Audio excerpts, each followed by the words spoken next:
invitó mi tío Klaus a comer. Llevaba 30 años de no verlo porque se había disgustado con mi mamá y entonces me dijo, me estoy muriendo, pero antes de irme al otro mundo quiero contarte la historia de la familia porque tú eres el único escritor también de la familia que va a poder honrar todo esto. Yo le dije, tío, por favor, yo conozco la historia de la familia. Y se enojó y me dijo en alemán, falso, enojado. Ni siquiera, a ver, ni siquiera sabes cómo te llamas. Y yo le dije, a ver, ¿cómo te llamas? Y dije, pues yo me llamo Francisco Martín Moreno. Pues no es cierto, no te llamas así. Tú te llamas Francisco Martín y Wilczowski. Digo, tío, suena como un apellido judío. Sí, yo soy judío, tú eres judía y por lo tanto tú también eres judío. Imagínense a los 60 años que yo no sabía ni cómo me llamaban. Entonces cambiaron obviamente cuando llegaron mis familiares de Europa, pues decidieron, para evitar persecuciones, cambiar los apellidos. Entonces el apellido materno es Biel, B-I-E-H-L. Y es Martín Moreno porque luego mi padre dijo que era más bonito el apellido compuesto. En fin, total que comenzó mi vida con ese deterioro. Yo fui a ver a mi madre.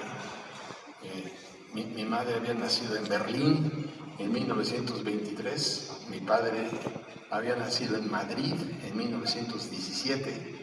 Los dos eran perseguidos por el fascismo europeo del siglo XX. A los dos los persiguieron por diferentes razones, el fascismo español y a mi madre por el fascismo alemán. Entonces fui a ver a mi mamá y le dije, oye, dice el tío Klaus que tú eres judía. Y entonces me dijo, ya deberías de saber a estas alturas de tu vida que tu tío Klaus nunca entendió nada, no entiende nada y no entenderá nunca nada. Entonces le dije, no me lo dijo así exactamente porque mi mamá era muy mal hablada, pero el hecho real es que le dije, no vine a preguntarte si el tío Klaus sabe o no sabe, ¿es cierto o no es cierto? Ya deberías saber que tu tío Klaus no sabe, no supo y no sabrá. No hubo manera. Y para disfrazarnos, a mis hermanos y a mí, que no hubiera ningún origen judío de ninguna naturaleza, mi mamá decidió meternos en el colegio alemán. Y entramos al colegio alemán, mis hermanos y yo. Y hoy en día, si yo tengo algún rencor importante, es no tener el privilegio de ver a mis maestros nazis y de verdad sacarles los ojos con los pulgares. Dicen que no hay que tener odio y no lo tengo, pero las ganas no, por lo menos la fantasía, ¿no? De todo lo que nos hicieron sufrir estos malvados, ¿no? Pero ya pasó, para eso están los psiquiatras y los psicólogos, para eso están los libros son, como dice mi esposa también, para sanar. Y bueno, pues fue una sanación importante haber escrito en media hora la muerte. La historia comenzó cuando mi bisabuelo Richard Liebrecht viene de Rusia y bueno, se pone a vender zapatos, a arreglar zapatos en las calles de Berlín. Puso un letrero, se arreglan zapatos y claro, entre las carretas, los coches, los poquitos que habían, empiezan a tirarle zapatos. Puso una zapatería, arregló zapatos, en un taller empezó a vender zapatos usados, luego empezó a vender zapatos nuevos. Para no hacerles el cuento largo, para 1912, antes del estallido de la Primera Guerra Mundial, mi abuelo ya tenía 3 fábricas enormes de zapatos en Alemania. Y cuando estalla la guerra, de 1914, lo nombran proveedor de botas para la Armada Alemana y hace una fortuna gigantesca, siendo absolutamente judío.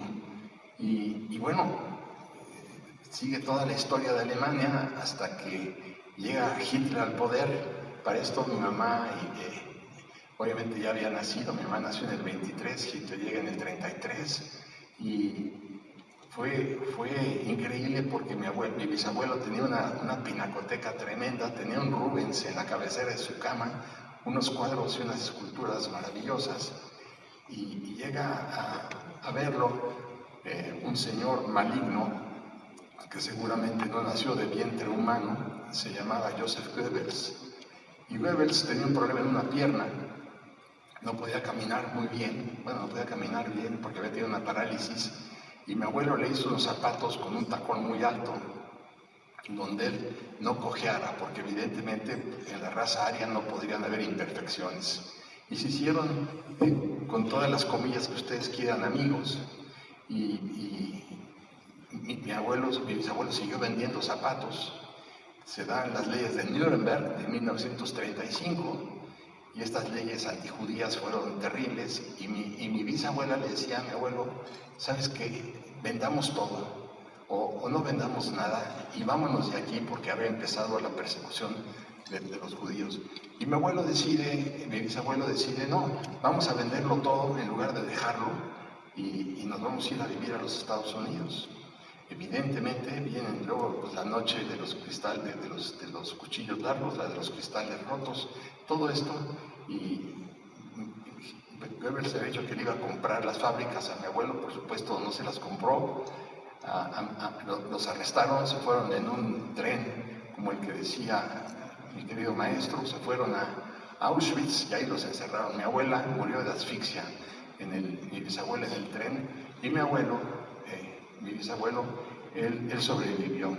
Es importante decirles algo que no quiero que se me olvide, porque mi bisabuelo tenía un barco muy bonito en el Báltico, era un hombre con mucho dinero, y siempre a donde fuera se llevaba en un bolsillo pequeñito del pantalón, se llevaba unos brillantes, no sé si era 15 o 20 brillantes de primerísima calidad. Si se iba a su barco se los llevaba, en la pijama se los llevaba, a trabajar se los llevaba, a donde fuera se llevaban los brillantes. Me llamaba mucho la atención que me contaran todo esto, y después tuvo un desenlace tremendo esto de los brillantes. Eso es por el lado de mi familia alemana, judía. Mi abuela habla con su padre y le dice: por favor, hay que llevarnos a los niños de aquí, y se llevan a mi mamá y a mi tío Klaus, y ellos zarpan el último día de julio de 1939, digamos 2 meses exactos antes de que Hitler bombardeara Varsovia el 1 de septiembre de 1939. Ellos zarpan y llegan a Veracruz. Para esto, mi abuelo le había pedido 250,000 marcos en oro a mi bisabuelo para poner una fábrica de zapatos especiales para personas que tuvieran problemas para caminar, y en lugar de que pusiera la fábrica, se fue con el dinero a los Estados Unidos, y mi abuela no entendía qué pasaba. Lo buscaron por todos los nosocomios y hospitales, y mi abuelo se había ido a Nueva York, y en Nueva York compró un banco en un rascacielos. Estamos hablando de 1930, en los años de la hiperinflación. Me contaba mi abuela, porque todavía la conocí yo a ella, que la inflación era tan terrible que cuando uno iba a un restaurante y encontraba que una sopa de cebolla costaba 15 marcos, al traer la cuenta ya costaba 40.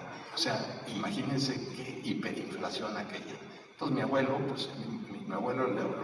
lo roban también en Nueva York, y todo el dinero de mi bisabuelo lo perdió, se lo robaron y llegó a México, y en el año 33 por ahí, y se enamoró perdidamente de una mulata en Veracruz, y mi abuela seguía todavía en Alemania.